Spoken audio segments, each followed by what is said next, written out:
Welcome to our monthly program, Let's Talk NRM, our program on natural resource management. This is brought to you by MBMA, the Meghalaya Basin Management Agency, under the CLEM program, the Community-Led Landscape Management Project. COP26 has just been over in Glasgow, and we exactly know how close we are to that red line. Just 0.4 degrees centigrade more, and the process is going to be irreversible.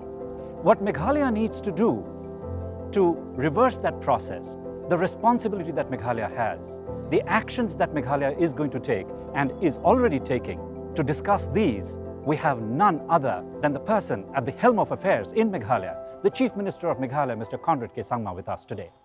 Sir, you are at the helm of affairs in a state that has been identified as one of the biodiversity hotspots in the world. What does natural resource management mean to you? Well, in a way, if you look at it, it means everything. Our state as it is a hotspot for biodiversity, as you mentioned. And the natural resources we have is abundant. Mm-hmm. And we can see that traditionally the people of the state, the communities have depended on the natural resources that are available in the state. What is important in today's world, especially with the impact of climate change and the CO2 emissions, and being a very sensitive area, we need to realize that climate change will affect us more. So what really we are trying to look at is that we need to realize as a government and as a society that we need to manage our natural resources in a better manner compared to maybe other regions of the world or the country. So that is what it is, and what we realize is that being very sensitive area, we need to come out with different programs, we need to incentivize the community, we need to involve the community, we need to create awareness among the people, and we need to invest in the whole process. So therefore, how do we manage the natural resources we have so that the livelihood remains for the people, and yet we are able to balance it out and protect the environment and the ecology at the same time.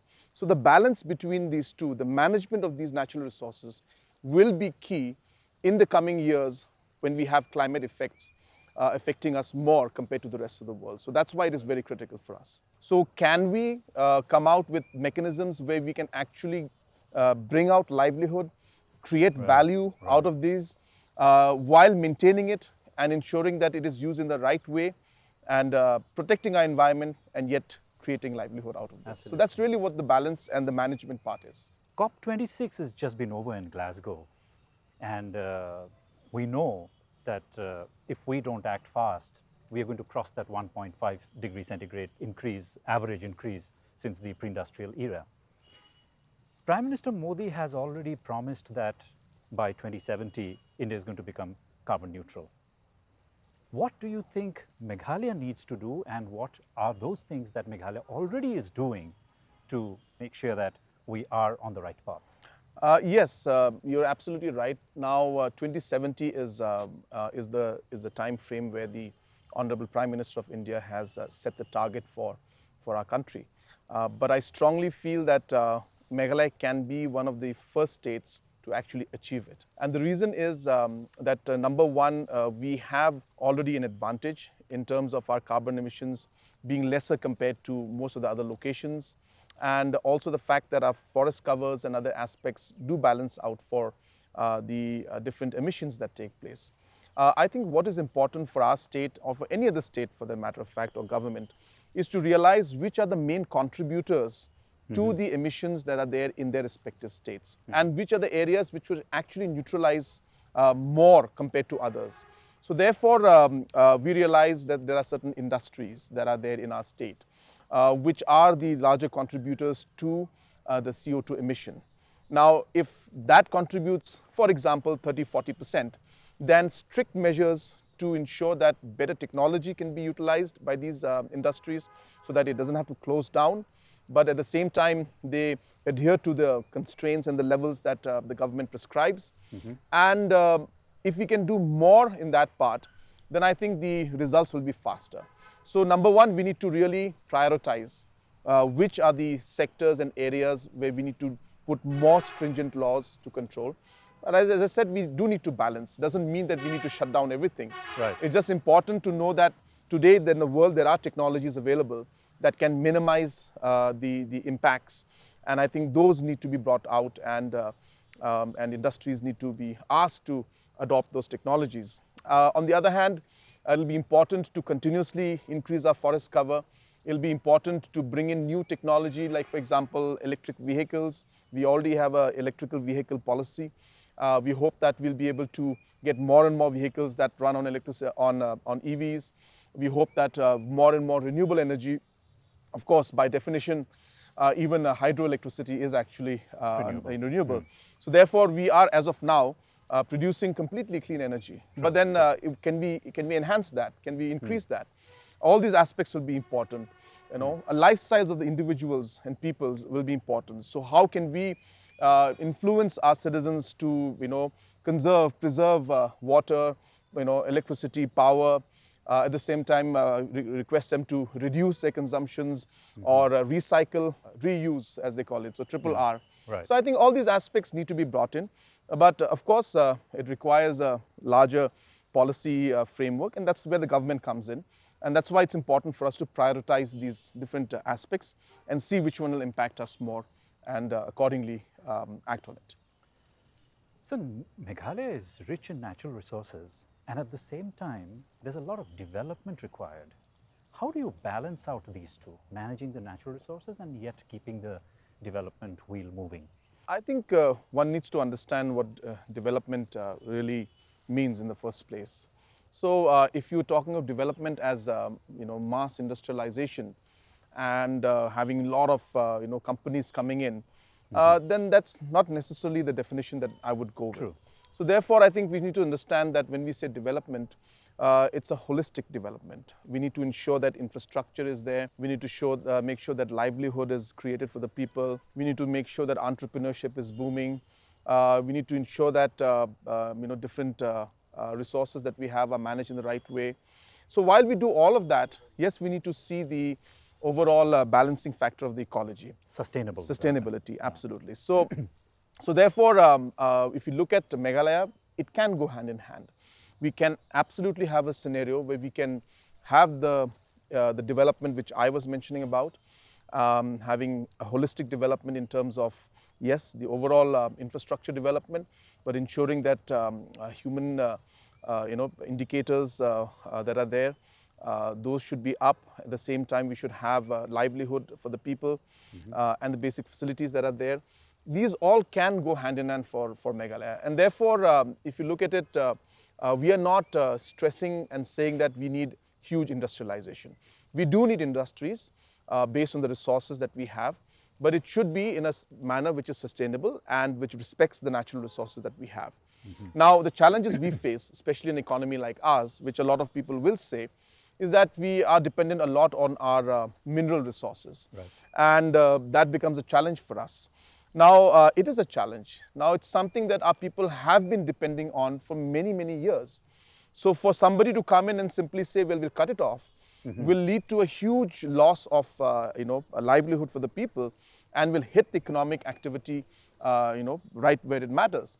So therefore, what we need to do is that we need to slowly shift things. We need to create parallel economic activities.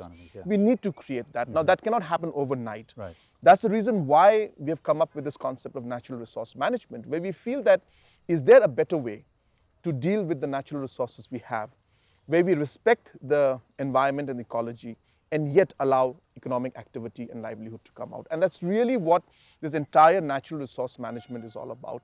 And therefore, striking the balance between these two is the key. And we feel that industries like tourism, industries like horticulture and food processing, industries where our unique resources are there, which can be you know, really used in unique manners. So can we create parallel systems and economies to kind of make alternative for the existing mineral-based you know, economy that we have, is the challenge. And this step which we're doing on natural resource management is part of that activity. And as you were saying, there's a lot of work actually going on in Meghalaya in terms of natural resource management. Right. Do you think a lot of it can set examples for other states of the Northeast and, for that matter, other states of the country? Well, that's not for me to say, but of course, we look at a certain issue, we look at a certain situation, and we try to see how we could improve it. We realize that we need to protect our catchment areas. So, we have come out with two unique projects to really protect our main catchment areas. We have come out with projects to rejuvenate our spring sheds or the spring waters that we have. A lot of them were dying, and then now you'll see that they're being revived and Right. rejuvenated again. We have started that. We have come up with a program to have over 1,000 reservoirs throughout the state, so that the water can be stopped and collected and can be used by the people, Particularly in the winter, when the in the dry winter months. seasons. Right. So there's another externally aided project which is being worked on. In that, we have a water policy. We are one of the first states in the country to have a water policy, which allows the community to come in and participate and manage things. And while we do all of these activities, it's not a government alone based activity. It's an activity that involves the community at large. At the grassroots. And right. because they are the most important stakeholders in terms of the owners, as well as the people who will be impacted the most. Absolutely. So therefore, the most important part of all these programs is how we get the stakeholders connected to all of this activity we're doing, and yet achieve the goals that we are trying to do. So that's really what it is. And I hope that the examples that we set, the positive results that we get, and the positive steps we take, if it can be a guiding kind of a principle or a project for other states, I think that'll be a great thing for us. We'll be very happy. So there is a school of thought that says that the absence of heavy industry in Meghalaya is actually a positive. We don't have to make the same mistakes that other states have made. Our future is open, and we can go in a completely different way and, as you said, make it sustainable. What are your thoughts on this, sir? Every state or every region or every country will have its own economic plan and agenda. It's not necessary that a success story that works in, say, Gujarat has to necessarily be replicated in Meghalaya. We have to see our own local conditions and our local strengths. Absolutely. And our vision for the future. So therefore, complete absence of industry is not what I'm talking about. We do need industries to a certain level, and if there is a scope for it to come up, then it should. But provided, of course, that we follow the guidelines that are there for different aspects of environment or different rules and regulations that need to be followed. But having said that, you're right that for Meghalaya, clearly the advantage lies in our service sectors. It lies in our agriculture sector. Now, we do have a large agriculture economy, but are we able to give the opportunity to our farmers and entrepreneurs to scale it up in terms of adding value and really increasing their income? I think there's a huge scope in that. So I think at the end, food processing, packaging, and market linkage, logistic hubs and the logistic chain, marketing chain, and agricultural productivity chain, I think all these need to be worked on. So we need to take advantage of that. Tourism is a huge sector.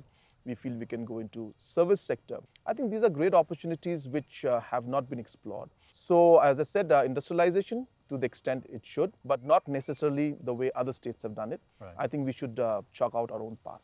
And sir, in that connection, where do you see the role of the traditional institutions? The traditional institutions are very much ingrained in the societal milieu and the societal, the way society acts over here in this part of the country.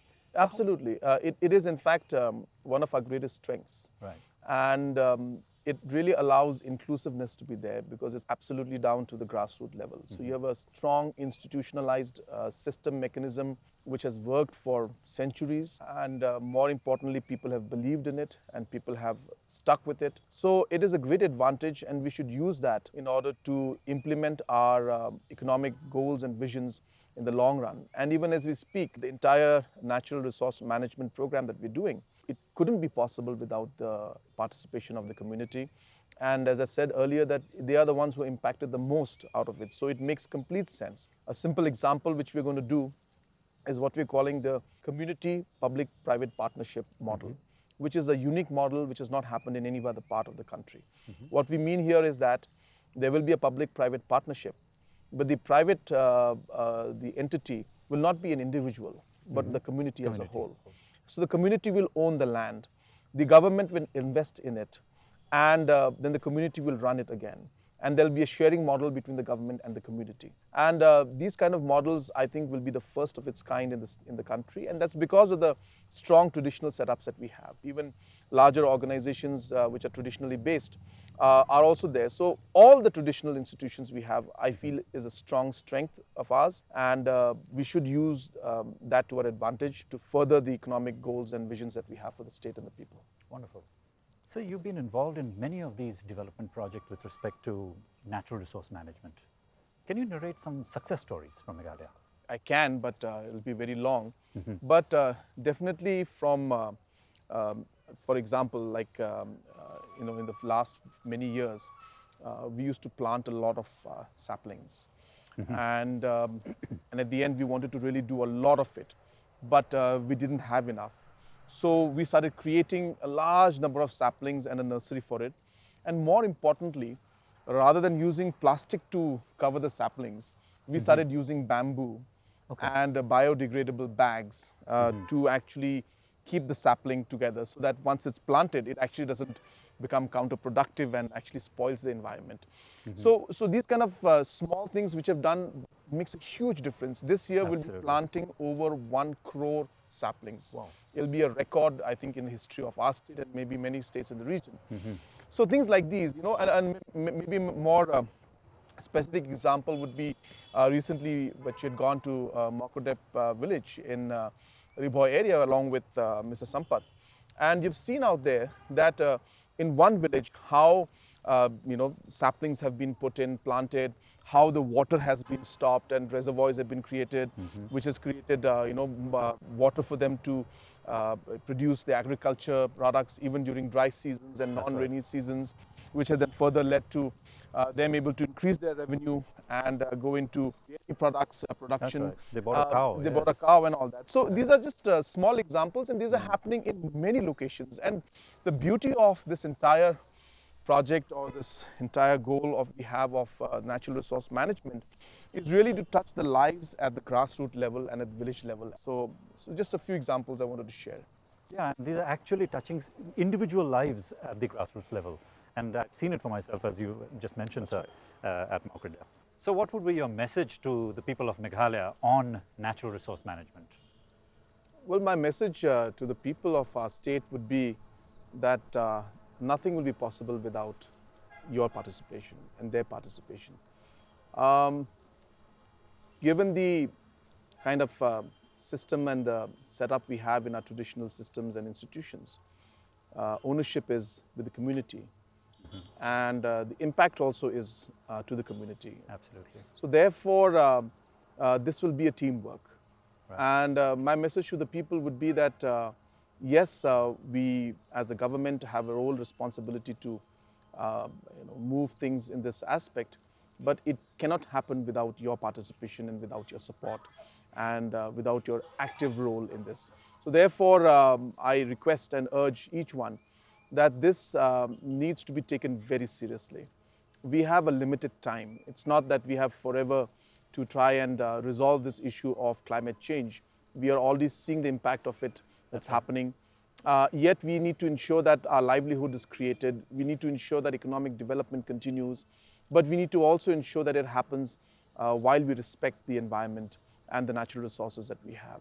So for all of this to happen, government will do its part, government will play the role that it has to play, but nothing will work and nothing will happen if the community and the people do not participate. So my request and message to everybody is, let's do this together. And I'm sure that if we have the support from the people, we will be successful in achieving the goals that we have set for ourselves. That's right, sir. Thank you so much. Thank you.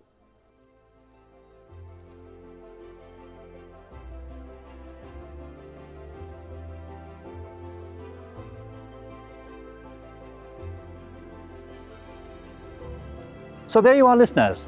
The Chief Minister of Meghalaya has prioritized sustainable development over full-fledged industrialization. And that is a good lesson to learn from other states. Keeping in mind COP26 and the requirements that we need to follow, these are good measures. This program was brought to you from MBMA, the Meghalaya Basin Management Agency under the CLEM project, the Community-Led Landscape Management Project. See you again next month with another episode.